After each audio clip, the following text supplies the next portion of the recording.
मित्रों, मेरा नाम राजन रविंद्रन है और मैं केरल का रहने वाला हूँ। आज मैं आपको मेरे दादाजी के साथ घटी सच्ची घटना से आपको रूबरू करवाना चाहता हूँ। ये बात आज से 40 साल पुरानी है। मेरे दादाजी एक अध्यापक थे और वो रोजाना नाव में बैठकर नदी के दूसरी तरफ दूसरे गांव में पढ़ाने जाया करते थे। मित्रों, जैसा कि आपको पता होगा कि उस समय केरल इतना विकसित प्रदेश नहीं था और आवागमन के लिए अधिकतर नावों का उपयोग किया जाता था।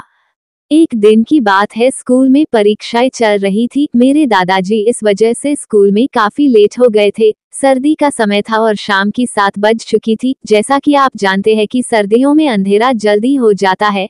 शाम के 7 बजे भी ऐसा लग रहा था कि जैसे रात के 10 बज गए हो। स्कूल के सभी स्टूडेंट और अध्यापक 6 बजे तक निकल चुके थे। अब मेरे दादाजी और स्कूल का चपरासी दोनों ही रह गए थे। चपरासी उसी गांव का रहने वाला था, लेकिन मेरे दादाजी को तो नदी के उस पार आना था।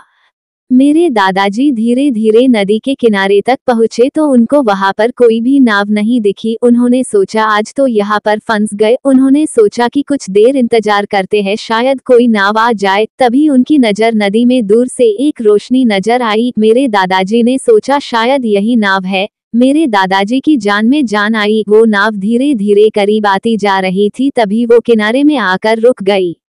उस नौक के चालक ने अपना पूरा मुंह ढक रखा था। मेरे दादाजी ने उसको नदी के उस पार ले जाने के कहा और उसने बिना कुछ बोले अपना सिर हिला दिया। मेरे दादाजी ने सोचा शायद बेचारा ठंड के मारे कुछ नहीं बोल पा रहा है। अब वो धीरे धीरे अपनी नाव नदी के उस पार ले जाने लगा। मेरे दादाजी ने कई बार उससे बतियाने की कोशिश की, लेकिन वो कुछ नहीं बोला।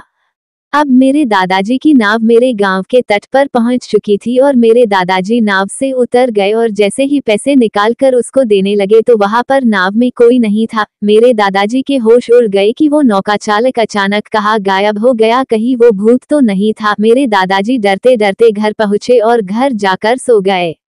अगले दिन मेरे दादाजी ने अपने दोस्तों से नाव के भूत का जिक्र अपने दोस्तों से किया तो दोस्तों ने बताया कि इस नदी में कई सालों पहले एक नाविक की यात्रियों के साथ मौत हो गई थी और वो अपने यात्रियों को गंतव्य स्थान पर नहीं पहुंचा पाया। इसी कारण उस नाविक की आत्मा कई बार रात को फंसे हुए यात्रियों को गंतव्य तक पहुंचाकर पश्चाताप करती है, हालांकि वो किसी को नुकसान नहीं पहुंचाती है। अब मेरे दादाजी समझ गए तो कि उस नाविक के भूत ने उनकी मदद की थी। मेरे दादाजी आज भी उस नाविक के भूत के किस्से को हम लोगों को सुनाते हैं। यदि ये कहानी आपको पसंद आई हो तो अपने दोस्तों और अन्य लोगों के साथ शेयर जरूर करिएगा।